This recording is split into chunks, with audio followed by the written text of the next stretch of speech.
Vincent, good afternoon. Good afternoon. Have you had a good training session? You look like you have. Yeah, we have. The players did. We've got to that stage in the season where everybody, I think, accepted that your opening fixtures were very difficult. Are you now approaching a different phase of the season where perhaps the fixtures are a little kinder and where, quite frankly, you've got to get results? Yeah, I don't think we're in any position to have any arrogance about any of the games. You know, I think every game would be tough, but you know, everybody knows that when you play Man City and these teams, they have something extremely special. And but now we get to, I think, take the learnings from this first period of games and just move forward towards, I mean, you know, hopefully being good in all the games coming forward. What's the one lesson that you and your players have learned, would you think, above all others? There's plenty, but the biggest thing for us is obviously the fact that every moment matters in the Premier League. Every moment, and it doesn't matter how you construct it, whether you have the ball, they have the ball, whether the ball is out of play. Every moment matters.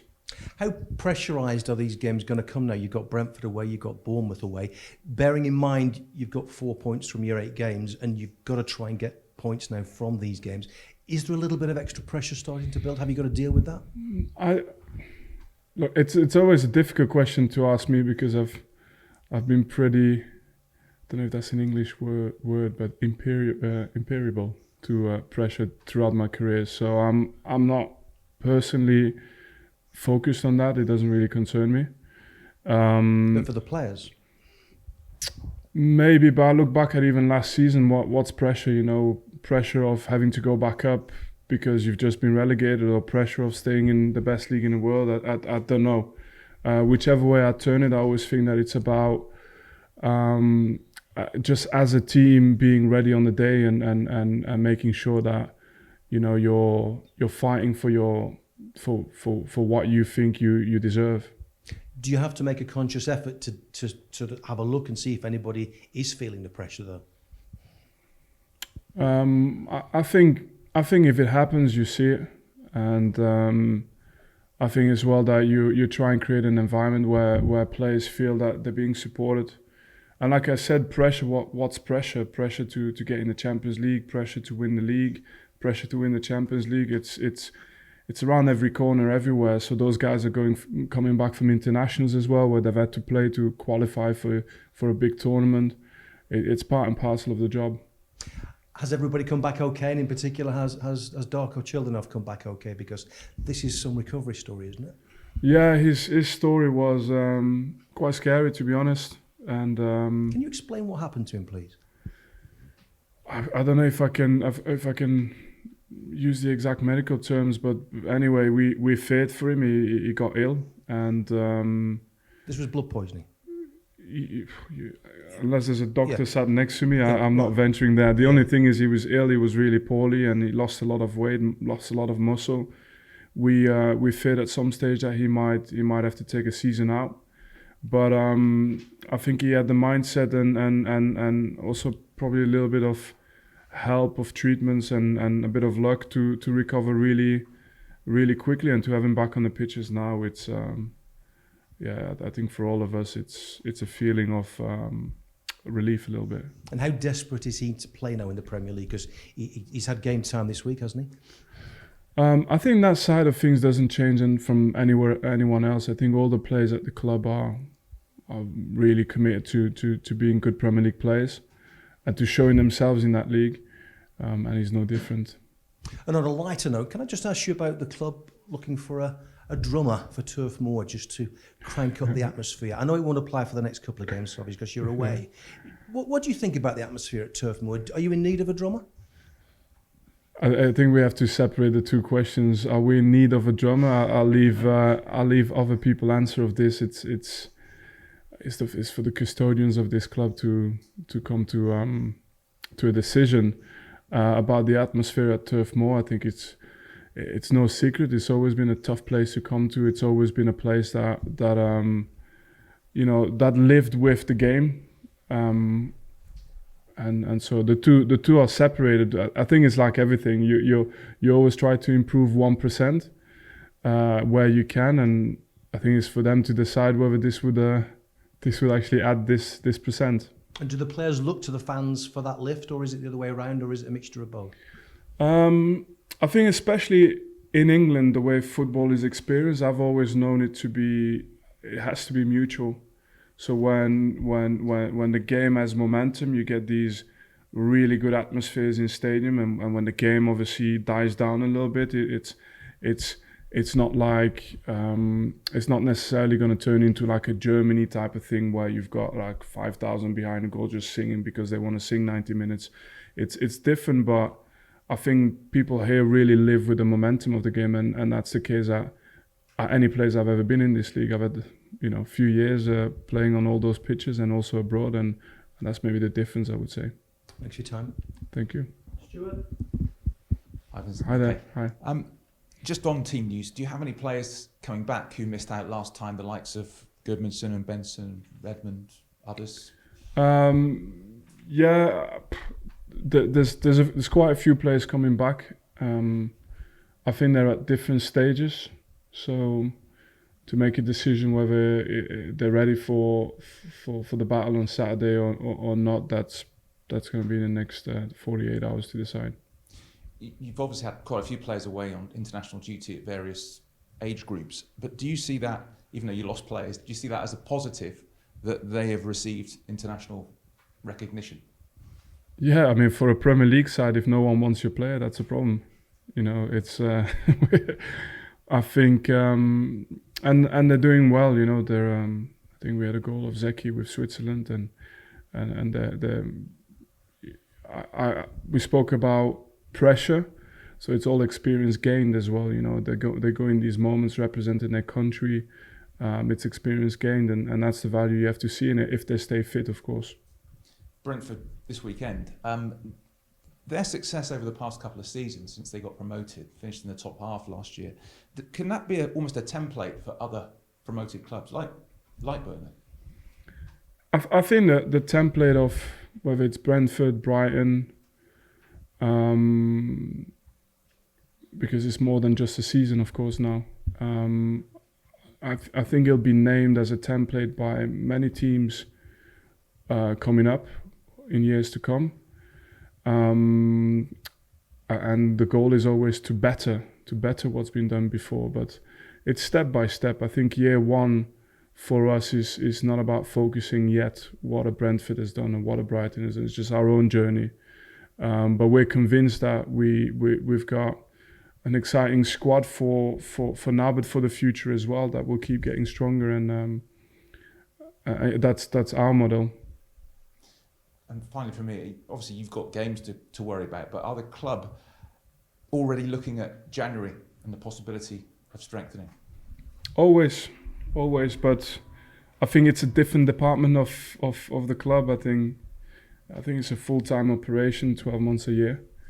But as well, a big part of the job is to make sure that the players that you're working with, that they reach the next level, and not just relying on the market.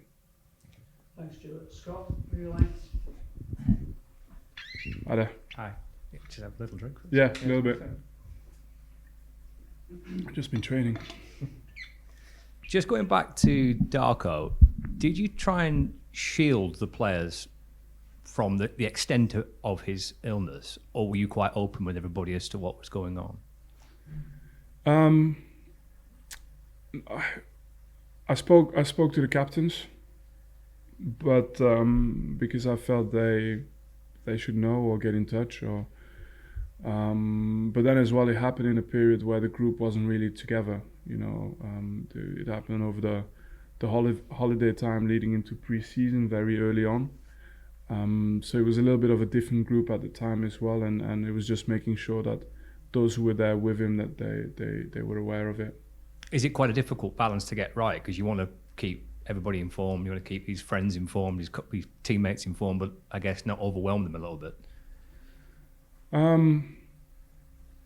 No, I mean it's part of the things that happen in life. So I think we were feeling I think there was a big period of fear and scare, but I think as the preseason started, we became quite confident that he could recover, and that for us was then a turning point as well in terms of making sure that at that moment in time it's just about integration again, making sure he's with the lads whenever he can, and we did that as soon as we could. Have you had any good news this international break with regards to players coming back? And you lost Jordan Bear just before the Chelsea match. Is he back involved, or is it too early for him? And what's the extent of his injury too, Vincent? All I can say is that, again, we feared the worst. It's always the way you look at it. He's not back yet, but we don't think the extent is dramatic, and for us, we hope we can. I mean, he's progressing well within his rehab. What's he done? It did a little bit of damage, landing wrong, and yeah, so we knew he was gonna be out for a few weeks, but we thought it could have been worse, and maybe a few months. A real shame, because Jordan and Al Dakhil just started to play a little sequence of games together. It came when you got the point at Forest, the win at Luton. They were just starting to develop there, I think, weren't they? Yeah, but in the end, that's why you build a squad, and sometimes the players that don't play, they want to be able to show as well what they can do, and that's why you have a squad. Is it preferable, when you were playing, for example, to have quite a settled defensive partnership where possible? Depends what period of my career you would have asked me. The last 3 years of my career at City, obviously, it could be anyone, any back four, any time, any game, so any position. And then obviously earlier on in my career, I was brought up a little bit more with that cliche of having a settled back four and stuff. I think it's in the end, I think the conclusion is it's a balance, but you don't get that balance. Last year we didn't get it as well until, especially with a new group, when you're trying to, because you have to get the group ready for the Premier League level. So it comes with giving new players a chance as well. Otherwise, what's the point of bringing them in? And you don't get that balance in the beginning. And then when injuries come in as well, then that throws in something that obviously we have to deal with. It obviously has been a pretty brutal start with the fixtures you've had, especially at home. The results you've picked up this season have been away and against teams who potentially could be in and around you this season. Yeah, which means we're going to have to play them at home again as well. Indeed.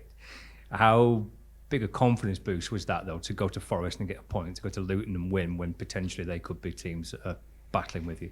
Look, the truth of it was that both games were very tough. But both games were also games in which we had a chance. And I think that's the starting point of this league. When you go into too many games and you don't feel you've got any chance at all, I think that you could be in trouble then. But in our case, we feel that there's certainly a chunk of games where this felt like a level that we can, we can claim to be in, but we'll have to prove it on the pitch now. Brentford, I think, are 3 points above you. Would you expect them to be well clear of relegation this season? Honestly, I don't know. It's hard to predict. Maybe in 2 or 3 months' time, it'd be clearer. But also, I think for us, it's our first round of games against every team. So we'll see. We'll see what the full picture is later on. Just going back to the drummer, Vincent, you're quite a high-profile Premier League figure. You must have a drummer in your phone book. It's not necessarily my. I would have said my pool of friends now. No? No, not the drummers. I don't go out enough for that. Cheers, Vincent. Thank you, Scott. Matt will go to the back. Just Remy from the Stone Roses, not in that book. Remy from the Stone Roses, not in that book. No, I don't have. Not on speed dial anyway. Hi, Vincent. Hi there. Al Dakhil had to withdraw from the Belgium squad. How's he doing? Is that a serious one? Well, obviously he withdrew because at half-time against Chelsea he couldn't continue, but I think luckily as well the news is quite positive for him, so again, a decision to make by Saturday. Mhm. Are you a bit light on options at centre back? Obviously, with Ekdal and Bayer out as well. No, I wouldn't say so. But it's definitely, it would definitely help to just be able to be a little bit more settled. But injuries happen. You don't always control that, and always, as long as the players are not missing for massive chunks of the season, that's always a little bit hopeful for us. You said the international break would be a good time to just assess where you're at. How do you reflect on the start to the season? I'm past reflecting now already. You should have asked me this last week. Last week. I'm locked into I'm locked into Brentford now. But I think the key part is some of the points have already been mentioned here. But it's difficult in a sense. Okay, the conclusion is that there's a gap to how do you go? Yeah, no, well, there's a gap that. Thank you, Krabbers. There's a gap that we need to make up with the top teams, the elite teams, because in the end, you mentioned how Forest away, which is a tough away game in its own, Luton away, which is a tough away game, and as you see this season, but I think it's important to be good in those games, but then in the end, you want to pick up your points against the top teams as well, and there's been moments that's cost us, and that's where we have to grow to. But I always said this about the team. What's exciting with the team we have is that I do think there's that balance between being able to have results now, but also just making sure that in the future we're able to get results against the big teams as well. Finally, as well, Eden Hazard, someone you know well, announced his retirement. Have you spoken to him, and just how good a player was he? Got in touch with his brother, so it will follow. But how good a player he was, I don't know. I remember him coming into his first training session in the national team. I think he was, if I remember, I think he was there already against Luxembourg, but I was injured, so the first time I think I saw him was Norway away in training, and you thought, who is this kid? You know, like way too confident. It was really, at that time he hadn't proven anything, and you think, who is this kid? You know, and so in training you think, I'll show him a little bit, and then in the first couple of actions, luckily not me but someone else gets done, and you're like, hang on a second, I need to be a little bit, I need to be aware of this kid, what's happening here, and then within 2 or 3 sessions straight away, I knew like this player is special. And there was a moment for me where he knows it himself. He was right underneath that bracket of Ronaldo's and Messi's. I'm not saying part of it because I don't know how, but you know what the top players have had is that consistency across 10, 15 years. It's probably the only thing that's missed to his talent, but in the end, still a wonderful career for a country, Belgium, where we didn't expect to produce these kind of players, and we had one of the magicians of the game.